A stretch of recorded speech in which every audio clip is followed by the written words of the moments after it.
Christelle, tout va bien? Très bien, merci. Bon, sympa de se revoir. Bonjour Alors, un petit mot sur l'historique et les différentes missions de Vin et Société. C'était créé quand, Vin et Société? Vin et Société, ça a été créé en 2004. Alors, les missions et puis le message important que tu souhaites passer aujourd'hui à l'occasion donc des premières assises de l'onotourisme au niveau national. On m'a demandé de témoigner du rôle de l'onotourisme et de sa promotion dans la consommation responsable. Donc, pour répondre à cette question, il faut repartir de la place qu'occupe le vin dans la société. Voilà. En regardant quelles sont les réponses des Français pour la place que le vin occupe dans leur esprit. Vous le voyez, pour 96% d'entre eux, le vin est synonyme de beauté des paysages. Pour 94% d'entre eux, il est synonyme, il est le symbole du rayonnement à l'international. Et pour 85% d'entre eux, le vin est une composante de l'art de vivre à la française. Les Français, vous le voyez, sont donc tout à fait conscients de l'atout que représente l'économie vitivinicole pour nos territoires et pour leur attractivité. D'autant que cet atout, vous le savez, est très largement réparti sur tous les territoires français, puisque la vigne est présente dans 66 départements. Cette attractivité naturelle, elle bénéficie aujourd'hui d'une mutation qui s'est opérée depuis une vingtaine d'années, très importante de la représentation de la vigne et du vin. Du paysage du quotidien, de l'ordinaire, ces paysages sont devenus, grâce aussi à l'art de vivre, des objets de patrimoine. Comment cette mutation s'est-elle opérée? C'est assez simple, et vous le connaissez bien en tant qu'acteur de l'onotourisme, elle s'est faite par le biais de labellisation. Évidemment, la plus connue d'entre elles, c'est le patrimoine mondial de l'UNESCO, mais ce n'est pas la seule distinction que les territoires peuvent se voir décerner. Mais ces phénomènes de patrimonialisation des territoires viticoles sont surtout, et j'insiste sur ce point, le reflet de l'évolution des modes de consommation. D'une boisson du quotidien, le vin est devenu un produit que l'on consomme occasionnellement. On consomme autour d'un bon verre, la convivialité, le partage et évidemment synonyme de plaisir. Les chiffres en attestent. En 50 ans, la consommation de vin a baissé de 50% en France. Désormais, les Français consomment, selon l'OFDT, en moyenne 42 litres de vin par an et par habitant. Et 84% des Français consomment du vin de manière responsable, c'est-à-dire 1 à 2 fois par semaine, selon les sources de France Agrimaire. Cette situation, vous le comprenez, elle a permis de rebattre les cartes entre consommation responsable et promotion du vin, notamment par le no-tourisme. Cette nouvelle équation, Vin et Société l'a inscrite depuis longtemps dans ses missions. Car bien que ce soit un produit culturel, le vin est un produit qui est particulier puisqu'il contient de l'alcool. Alors qu'est-ce qu'est Vin et Société? Vin et Société, c'est une structure unique en France. Elle représente les 500 000 acteurs de la vigne et du vin, les 21 interprofessions régionales et les 7 organisations professionnelles nationales. Elle fédère la production et le négoce, qui à elles deux représentent la filière vitivinicole française.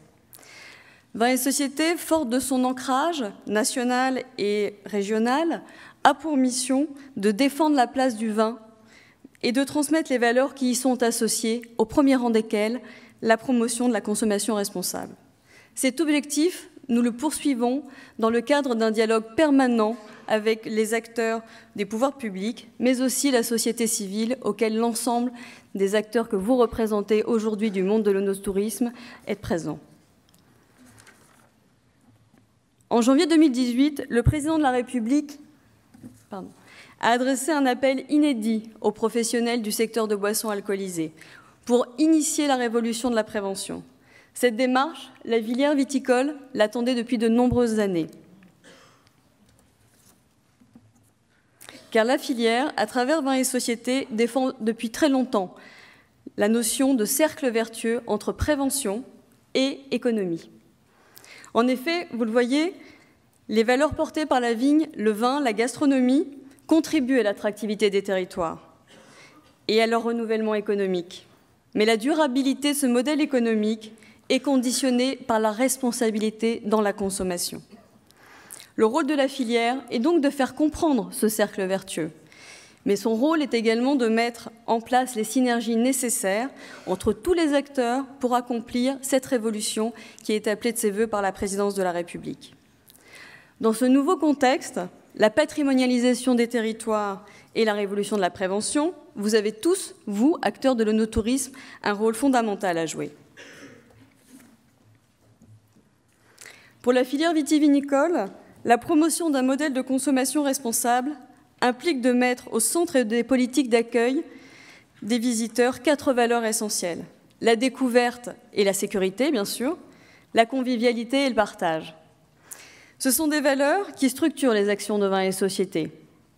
Nous souhaitons d'abord prévenir les comportements à risque, c'est inévitable, informer le public de la consommation responsable et nous diffusons des guides de la consommation responsable sur l'ensemble des territoires. Nous souhaitons ensuite sensibiliser aux bonnes pratiques de la dégustation, délivrer du matériel pour les gens qui accueillent dans les caveaux, sur les salons. Mais nous souhaitons également aider à l'organisation des fêtes viticoles responsables en délivrant des bonnes pratiques d'accueil, mais aussi en invitant à systématiser les contrôles d'alcoolémie, notamment en partenariat avec l'aide des antennes départementales de sécurité routière. Enfin, nous travaillons ensemble avec Atout France au développement d'un label national pour les fêtes viticoles. Ce sont donc des projets vraiment ambitieux.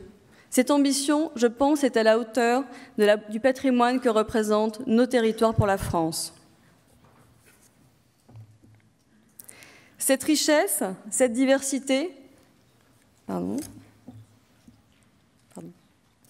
cette richesse, cette diversité de nos territoires, nous l'avons fait valoir dans le cadre d'un programme inédit, un programme œnotouristique qui s'intitule « Une minute, un vignoble », qui est construit entre les régions viticoles et Vin et Société. Il est produit par France Télévisions et ce programme a réuni près de 2 millions de téléspectateurs à chaque diffusion en 2017. Je crois que chacun d'entre vous aujourd'hui a pu découvrir sur les programmes de France Télévisions la saison 2 qui est actuellement en cours de diffusion. En conclusion, je dirais que Vin et Société défend la filière vitivinicole en étroite synergie avec tous les acteurs du territoire et avec la société civile. C'est notre fierté à nos filières. Elle le fait pour que demain, dans la société, le vin occupe la place due à un produit noble, un produit culturel, un produit authentique, issu de savoir-faire bimillénaires. Elle le fait pour assurer la durabilité de la filière et faire sa part dans le domaine de la prévention. Parce que être un acteur fier et dynamique aujourd'hui signifie être un acteur avant tout responsable. Je vous remercie. Merci Christelle.